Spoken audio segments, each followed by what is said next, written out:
Hello guys, स्वागत है आपका मेरे चैनल पे। मैं हूं सूरज और आप सबको बताना चाहता हूं कि फ़िलहाल मेरी कोई रोस्ट वीडियो नहीं आने वाली है बिकॉज मेरा कोई सेपरेट रूम नहीं है और मैं अपने किचन में बैठकर वीडियोस बनाता हूं और जल्दी ही मैं सेपरेट होने वाला हूं। उसके बाद मैं रोस्ट वीडियो भी अपलोड करना शुरू कर दूंगा, तब तक थोड़ा वेट कर लेना।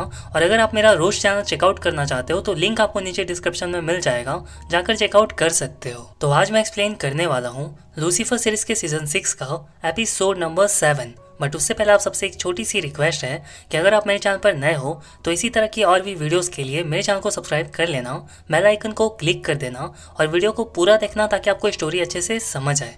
तो अब शुरू करते हैं।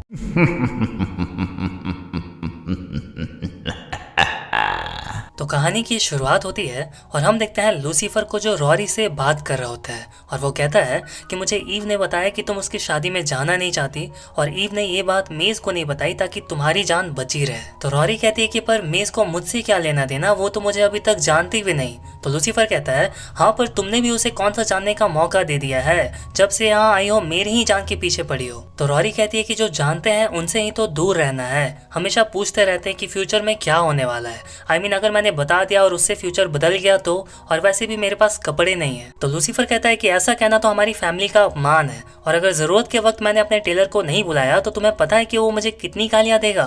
और फिर वो अपने टेलर का पता बताता है और कहता है कि मैं वहां जरूर आऊंगा, पर रॉरी उसे मना कर देती है और फिर अपने पंख खोलती है और उड़कर वहां से चली जाती है। और ये सीन यहीं कट हो जाता है। फिर अगले सीन में हम देखते हैं क्लोई को जो अमेंडाडिल से कहती है कि मेरे पास रेवन जैसे कई सारे ऑफिसर्स के कंप्लेंट्स की कॉपी है और बॉस ने इन पर कोई एक्शन नहीं लिया और इन्हें ऐसे ही जाने दिया, पर मेरे डैड ने मुझसे कहा था कि अगर बुरा होते देखो तो उसके खिलाफ लड़ो और इसलिए मैं वापस आ रही हूँ LAPD में। और ये सब सुनकर अमेंडाडिल क्लोई से पूछता है कि पर तुम तो गॉड की कंसल्टेंट बनना चाहती थी ना, लूसीफर का क्या होगा फिर। तो क्लोई कहती है कि लूसीफर गॉड इतनी जल्दी तो नहीं बनने वाला, वो हेवन तब तक नहीं जाना चाहता जब तक कि वो रॉरी के साथ सब कुछ ठीक ना कर ले। इधर मेज और ईव रोमांस कर रहे होते हैं और अपनी शादी की प्लानिंग कर रहे होते हैं, तभी ईव किसी को देखकर बिल्कुल फ्रीज हो जाती है और हम देखते हैं कि वहाँ कोई और नहीं एडम होता है, जिसे देखकर मेज और ईव दोनों ही बिल्कुल शॉक्ड रह जाते हैं। और एडम ईव से कहता है घर जाने का वक्त हो गया बेब। फिर एडम ईव से माफी मांगता है और कहता है सॉरी ईव,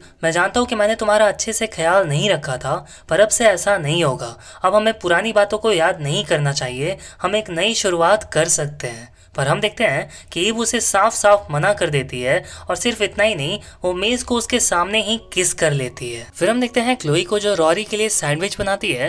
तभी हम देखते हैं कि रॉरी को एक उड़ती हुई मक्खी दिखाई देती है। फिर रॉरी उस मक्खी को अपने नोकीले विंग्स से मार देती है और उसके वो नोकीले विंग्स देखकर क्लोई की हालत खराब हो जाती है और वो रॉरी से पूछती है कि क्या तुम्हारे विंग्स हमेशा से ऐसे ही थे।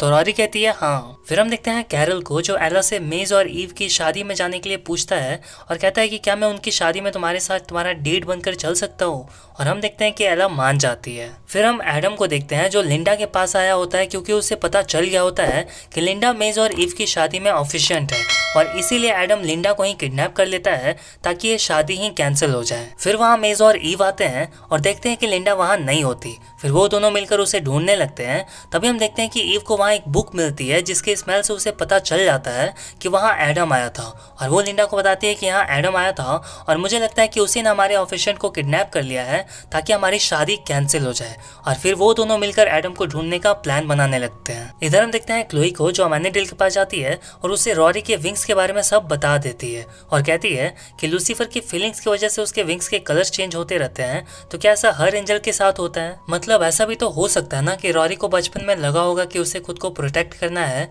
और शायद इसीलिए आज उसके विंग्स ऐसे हैं। तो अमेंडाडिल कहता है कि फिक्र मत करो क्लोई, रॉरी का बचपन बहुत ही अच्छा बीतेगा क्योंकि उसकी माँ तुम जो हो। फिर हम देखते हैं ईव को जिसे एडम मिल जाता है और वो एडम को एक जोर का लात मारती है और एक जोर का पंच मारकर उसे वहीं ढेर कर देती है। और फिर वहाँ मेज आती है जो एडम को टॉर्चर करना शुरू कर देती है। तभी ईव को कुछ चमकता है और वो मेज से पूछती है कि आखिर इसे कैसे पता चला हमारी शादी के बारे में।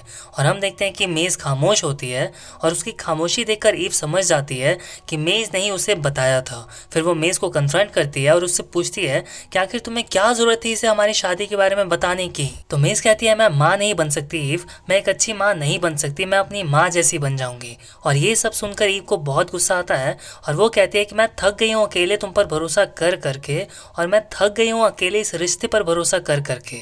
और फिर वो ब्रेकअप करके वहां से चली जाती है और हम देखते हैं कि मेज को बहुत ही ज्यादा गुस्सा आ रहा होता है। फिर तभी वहां लूसीफर आता है जो एडम को बंधा हुआ देखकर बिल्कुल शॉक्ड होता है और फिर वो मेज की तरफ देखता है और देखते ही सब कुछ समझ जाता है। फिर मेज उसे बताती है कि इसने लिंडा को किडनैप कर लिया है। फिर लूसीफर गुस्से में एडम से पूछता है कि बताओ लिंडा कहाँ है, और हम देखते हैं कि एडम कुछ भी नहीं बताता।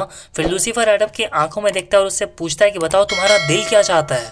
तो एडम कहता है कि मैं बस एक अच्छा इंसान बनना चाहता हूँ, और ये सुनकर लूसीफर भी थोड़ा कंफ्यूज हो जाता है। फिर एडम कहता है कि मैं लिंडा को नुकसान नहीं पहुंचाऊंगा, वो एक बहुत ही अच्छी डॉक्टर है और वो मुझे एक अच्छा इंसान बनने के तरीके सिखा रही है, तुम चाहो तो मैं तुम्हें उससे मिलवा सकता हूँ। फिर हम देखते हैं लूसीफर को जो ईव से मिलने के लिए जाता है और उससे कहता है कि तुम्हारे लिए मेरे पास एक सरप्राइज है, और वो उसे बैल्कनी से नीचे देखने के लिए कहता है। और जब वो नीचे देखती है तो वहाँ पर काफी सारे डीमंस होते हैं जो इंसानों की डेड बॉडीज में होते हैं। और तभी वहाँ मेज आती है जो ईव को काफी ज्यादा प्यार से समझाने की कोशिश करती है और अपना प्यार का इजहार करती है बहुत ही रोमांटिक तरीके से, और हम देखते हैं कि ईव भी मान जाती है। इधर हम देखते हैं रॉरी को जो उसी टेलर के पास आई होती है जो लूसीफर का पर्सनल टेलर होता है, पर लूसीफर वहाँ पर नहीं आया होता और ये सब देखकर रॉरी को बहुत बुरा लगता है और वो वहाँ से चली जाती है। फिर हम ईव और मेज की शादी का सीन देखते हैं जहाँ पर सभी लोग आए होते हैं। फिर डैन और एमेंडेल बात कर रहे होते हैं, पर एला को उन्हें देखकर कुछ भी समझ में नहीं आ रहा होता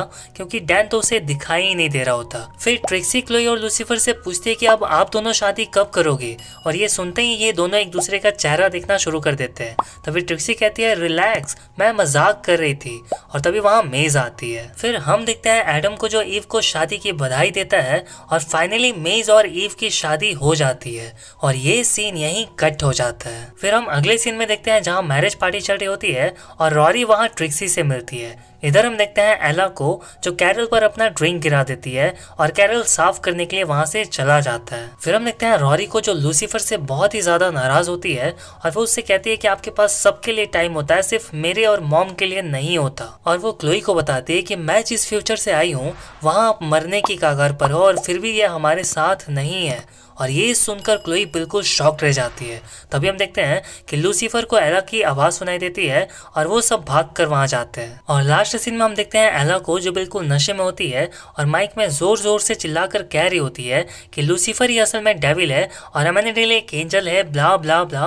तभी हम देखते हैं कि वहां पर कैरल आ जाता है जो कहता है मैंने कुछ मिस तो नहीं किया, और ये एपिसोड यहीं खत्म हो जाता है गाइस। तो अगर आप मेरे सेकंड चैनल को भी चेकआउट करना चाहते हो तो लिंक आपको नीचे डिस्क्रिप्शन में मिल जाएगा, जाकर चेकआउट कर सकते हो, जहां मैं रोस्टिंग वीडियोस अपलोड करता रहता हूं। वीडियो अच्छी लगी हो तो वीडियो को एक लाइक कर देना, और चैनल पर नए हो तो चैनल सब्सक्राइब कर लेना गाइस, बिकॉज मुझे अभी आप सबके सपोर्ट की बहुत ही ज़्यादा ज़रूरत है। तो मिलता हूँ आपसे अगली वीडियो में, तब तक के लिए बाय बाय।